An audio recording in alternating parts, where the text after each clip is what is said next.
The Zelda series has always featured different races of people, from Kokiri to Picori. They typically play a large role in their respective games. One race that has appeared especially frequently is the Goron, and with a new Smash game on the way, and no true Zelda newcomer since Melee, let's take a look at the Gorons and how they might work in Smash.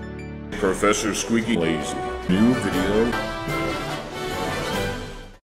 First off, who exactly is our Goron representative? The most likely candidates, I think, are Daruk or Yunobo from Breath of the Wild.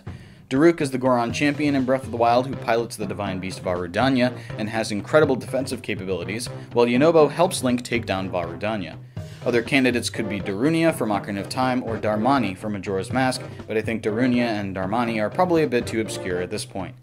I'll be talking about the moveset with Daruk as the character because, let's be honest, did many people like Yunobo? Anyway, I'll still be taking inspirations from multiple games in the Zelda series. Let me know if you'd prefer a different Goron. The Gorons have appeared in many Zelda games, but some are more important than others. The two most important of these are Majora's Mask and Breath of the Wild. Majora's Mask features a mask that allows Link to transform into Goron Link. While in this form, we get to see Goron abilities not seen anywhere else in the series. In Breath of the Wild, the Goron champion not only has a unique ability that he passes on to Link, he has a signature weapon as well. For a jab, 2 punches followed by a backwards lunge as used by Goron Link in Majora's Mask 3D. For standard attacks, random punches, and other melee attacks, Gorons are rarely seen wielding weapons, so their basic attacks would use punches in other parts of their body. Goron Link's basic attacks are slightly different in the original Majora's Mask than they are in Majora's Mask 3D, making for more potential attacks. For smash attacks, Daruk would use his signature weapon, Boulder Breaker. For a forward smash, Daruk swings the Boulder Breaker in a wide arc. For a down smash, the attack begins while it's being charged. Daruk swings the Boulder Breaker around with arms outstretched. When the attack is fully charged or the button is let go, Daruk will swing the Boulder Breaker at the ground. For aerial attacks, Gorons are pretty heavy, so I can't imagine them being very graceful. However, for a down aerial, Daruk could roll into a ball and smash into the ground like Goron Link's Pound ability in Majora's Mask. For a neutral special, Roll. The Goron race's signature ability, Daruk would enter a ball state. While rolled into a ball, Daruk can roll around the stage freely, able to stop and go as he pleases and even jump. Press A while rolled up to spin faster with spikes extended. This will burst Daruk forward if he's on the ground, or just make him spin in the air. Either way, hitting your opponent with the spikes will do more damage. Additionally, falling onto someone in this state will hit hard as well. You are made of rock after all. Simply press the special button again to come out of ball form. Considering Link needs to wear iron boots to sumo a Goron out of this form in Twilight Princess, it'll take a really strong attack to knock Daruk out of his roll. For a side special, Powder Keg, Daruk takes out and drops a powder keg on the field. It will detonate after a certain period of time or will explode upon taking too much damage. This item can be picked up but acts as a large item, so smaller characters would have trouble moving while holding it.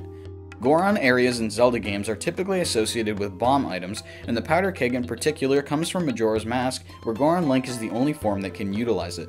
As a heavy character, literally made of rock, Daruk wouldn't get launched too far by an exploding powder keg, so try kamikazeing the keg to launch your opponents. For an up special, Eruption. Gorons aren't exactly known for being able to jump. Instead, I figured it could be cool to create a move based on where Gorons usually live, volcanoes. In a burst of molten rock, Daruk bursts up into the air, spinning as a ball. This ability would have the character enter ball mode. Because of this, using Eruption while in ball form also functions as a sort of double jump. For a down special, Daruk's Protection, a simple counter move. If struck while using this, the opponent takes damage in an explosion as the shield bursts against them. To make this counter more tolerable, perhaps it only has 3 uses before it has to recharge, like the ability in Breath of the Wild. For a final smash, the Megaton Hammer. Daruk would lean back and swing the Megaton Hammer into the ground, unleashing a fiery explosion. It's said that a Goron hero used the Megaton Hammer to defeat Volvagia before the events of Ocarina of Time. Darunia later sought out this hammer in order to save his people. I also wouldn't mind if the Megaton Hammer could be included in Daruk's standard moveset. Alternatively, if the character is Daruk, he could pilot his divine beast, Varudanya, and fire its laser onto the stage. Finally, for taunts, it would be cool if Daruk pulled out the Drums of Sleep and hit them for a short time. Gorons also love eating rocks, so maybe Daruk could also chow down on a delicious rock sirloin. Additionally, who could forget Darunia's hot dance from Ocarina of Time?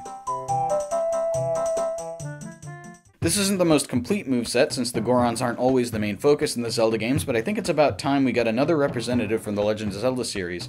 And what better than a kind of character that recurs almost as much as Link, Zelda, and Ganondorf. Anyway, that's all for this video. Leave your opinions in the comments below, like if you did, and I'll see you guys next time.